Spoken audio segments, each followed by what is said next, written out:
Facts and secrets about the Twilight Zone Tower of Terror. Not just at Walt Disney World, but throughout the entire world, the Twilight Zone Tower of Terror is one of the most incredible and exhilarating attractions. Even before you get to experience every facet of the lobby, library, boiler room, and the spectacular ride, you will fall in love with this attraction the moment you see it. This attraction is filled with countless small touches and surprises.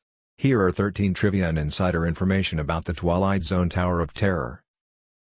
Number 13. Real ride malfunction sent guests on a real drop. Numerous media sources claim that on September 15, 1998, at around 10:30 p.m., a ride fault caused the elevator or passengers to plummet a full story before the emergency brake system intervened and stopped the terrible plunge. Thankfully, there were no serious reported injuries from the incident, but it was undoubtedly a frightening moment for those guests. They were sent to the hospital where they had examinations for a variety of complaints of pain brought on by elevator motion. Number 12. How tall is the Tower of Terror? The Tower of Terror stands 199 feet tall precisely. A flashing light would be needed to alert aircraft if the attraction were any taller. This attraction is the tallest in all of Walt Disney World since the Disney Imagineers were unable to have a massive flashing light detract from the spooky mood of the ride. The height was limited to 199 feet. Number 11. Attraction with video recording available. Disney recently began adding ride video clips to a few of its attractions. You can acquire a video of your fallen experience on the ride at the Twilight Zone Tower of Terror, among other attractions. Such a great memory to have for you and your family, and so much fun. Number 10. It might have been a Stephen King-inspired attraction. Can you picture what type of attraction we may have if they succeeded in creating one that was inspired by Stephen King? According to reports, this was the ride's initial path for theming and story development, but it was ultimately decided that the Twilight Zone was a better fit because it contained a more varied collection of stories that could be used to produce all of the spectacular features. Even though we adore the attraction as is, we can't help but picture how terrifying it would have been to find Pennywise hiding in a strange area. Number 9. Creepy lightning, coincidence or not? It is claimed that the plot of the attraction occurs on Halloween night in 1939. It's claimed that lightning struck the elevator and sent the people inside into another world. Actually, the attraction was struck by lightning as it was being built, which is both ironic and unsettling. Since the attraction's opening, lightning has also struck a few other times.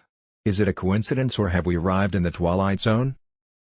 Number 8. Most expensive costumes. Disney, as we all know, does not cut corners when it comes to the particulars. At this attraction, the bellhop's outfits cost over $1,000 to make. They are consequently among Walt Disney World's most expensive cast costumes. You may now count the number of bellhops you see and begin to estimate how much was spent on costumes alone. Number 7. The unpredictable ride sequence. This is undoubtedly among the most original rides anywhere, not just at Disney World. The elevator car is raised by one vehicle, then it goes autonomously, on battery power, to the next shaft, where it is propelled upward and downward by another vehicle. You never experience the same ride twice since the ride sequence is unpredictable. Possible drops include 4, 5, 6. You can start by going up or down, all the way up or just a little bit. The fact that there are so many variations is one of the things that makes the journey so spectacular. You can never foresee what will happen or how you will react. Number 6. Epcot's Morocco Pavilion influenced the design of Tower of Terror. The Tower of Terror is a fairly tall attraction, as we've already mentioned. You'll probably notice that the spectacular hotel can be seen from several locations on Disney property. Even the Morocco Pavilion at Epcot's World Showcase has a view of it. The colors and certain styling were chosen to go well with the structures at the Morocco Pavilion because Imagineers didn't want the vista from Morocco to seem off with an attraction in the distance that didn't suit with the theme. Number 5. Extensive research to create the attraction. It was unbelievable how much research had to be done to make everything just right. In order to research and combine many components into the attraction as well as develop the incredible story that serves as the experience's framework, the Imagineering team watched over 100 episodes of The Twilight Zone. The ultimate product and all of the references to different episodes in the hotel's details allow us to see the results of all of this planning and hard work. Number 4. Rod Serling's voice in the pre-show. The well-known host of the first Twilight Zone programs was Rod Serling.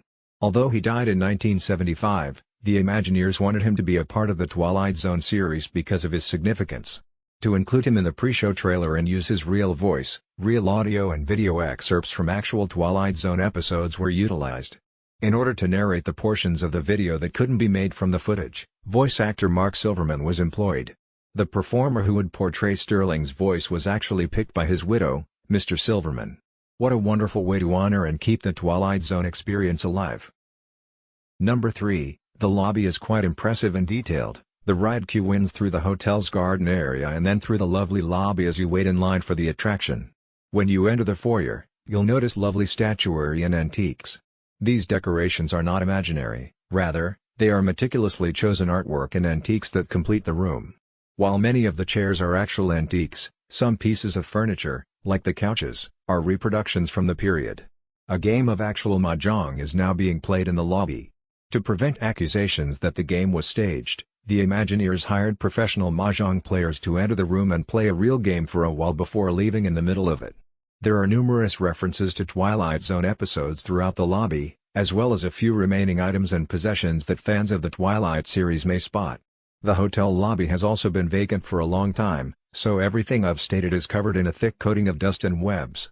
With every aspect taken into account to highlight the attraction's concept, it is the picture of perfection.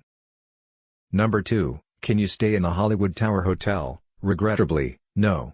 Disney could undoubtedly fill the hotel to capacity and make a mint, but that plan was rejected as being impractical.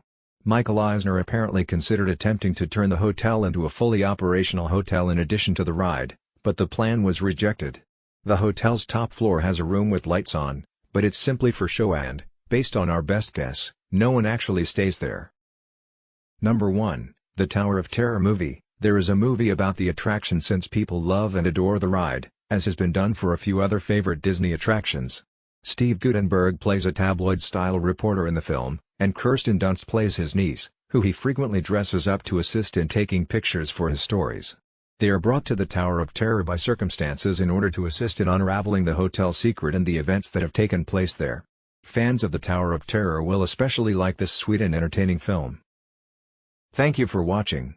Please like, share, comment and ring that bell.